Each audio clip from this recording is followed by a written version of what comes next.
Hello and welcome to Instant Insights. At Global Data Strategic Intelligence, we track over 100 tech, industry, ESG and macro themes impacting all major sectors. I'm Emma Sturdee and today I'll be talking to Romilly Leech, analyst in Global Data's Strategic Intelligence team, all about the future of leisure. So we've really done a few episodes on our series of Future of reports, speaking about the future of consumer, the future of healthcare, and most recently, the future of financial services. Well, usually, Romilly is quizzing me on what the next 10 years will bring. But for this episode, she's in the hot seat to tell us about how technology will be transforming the sports, media, travel and tourism industries. So Romilly, thanks for joining us today. Now, when we spoke about the consumer and healthcare sector, one of our main topics of conversation was robots. Will we be seeing them make their mark in the leisure sector too? Well, Emma, just as we saw that service robots will enhance the retail industry, you guessed it, they'll also be impacting the next generation of sports stadiums. So service and prep robots will help with food delivery and clearing rubbish from concourses. But robots aren't the only thing that will be enhancing sports stadiums in 2035. Venues will also feature AI, augmented and virtual reality, and the Internet of Things, all improved by the low latency and high bandwidth of 6G. So we'll see AI facial recognition providing frictionless entry and payments, with full-body AI scanners preventing guests from bringing in dangerous items. AI is also going to improve sports betting, with AI cameras and sensors tracking players and game statistics in real time, meaning that fans can bet instantly on stadium-curated betting apps.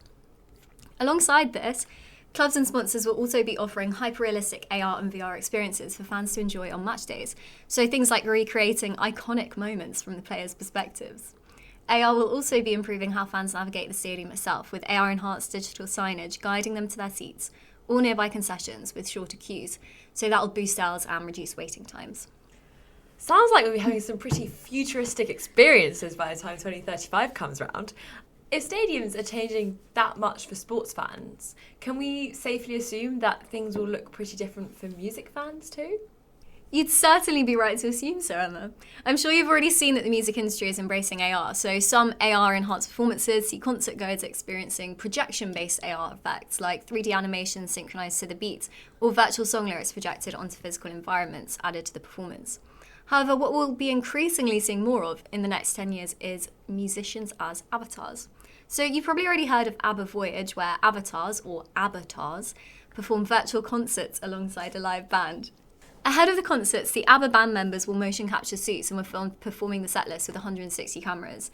The avatars are then CGI rendered and an LED display projects the singers.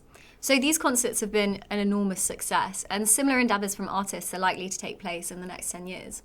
This is going to be a brand new experience for fans, as artists can perform as themselves across different decades or across different countries simultaneously or even posthumously. Wow. Seems like AR is going to have a pretty big impact on the live entertainment world. But what about artificial intelligence? I mean, we all saw coverage of the writer's strike in 2023, and I know the threat of AI played a big role in that dispute. How will it change the film industry in the next 10 years, Romilly? Well, yes, AI is set to disrupt the film and TV industry, but it's not just in terms of writing. So much like ABBA's avatars are re-aged so they can travel back in time and become younger versions of themselves, AI will also look to re-age and revive actors. So we've actually already seen this in the Star Wars film Rogue One, where Disney's re-aging AI system, Fran, created a young Carrie Fisher, and in the latest Indiana Jones film, where Harrison Ford was de-aged using ILM's face swap technology. But these instances were both just for brief scenes, or Harrison Ford's was about 20 minutes long. But this technology is soon going to be used across an entire feature-length film. Robert Zemeckis' film Here was produced in 2023 and is set for release in January 2025. It spans several decades but uses the same two actors, so Tom Hanks and Robin Wright. Zemeckis partnered with Metaphysics AI to make the actors younger and older throughout the film. This kind of technology is currently experimental, but it's likely to become widespread in the next couple of years.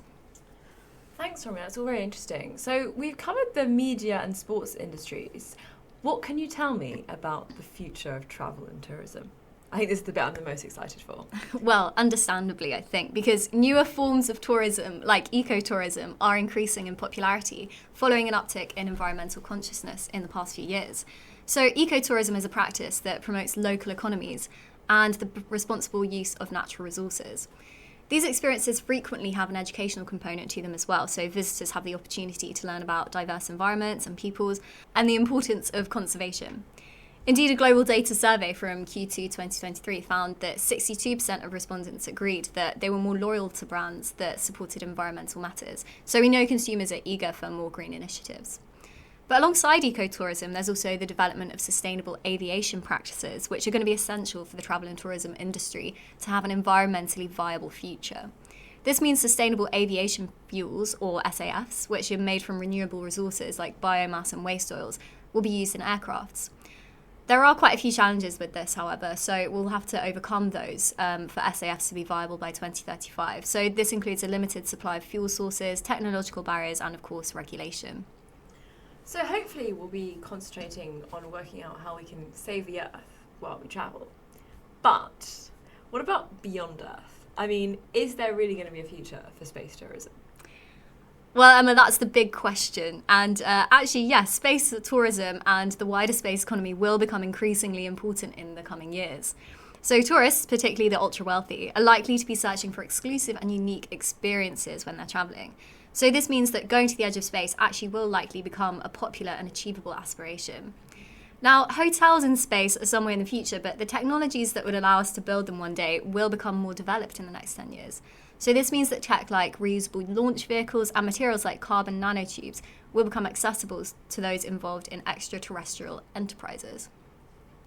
Carbon nanotubes, or CNTs, have a diverse range of use cases, but the most relevant in this instance is a space elevator, a towering superstructure designed to transport goods and passengers into space instead of rockets. One drawback, however, is that CNTs can't reliably be connected to metal surfaces, so their current use cases are limited. However, with more research, this issue may be resolved by 2035.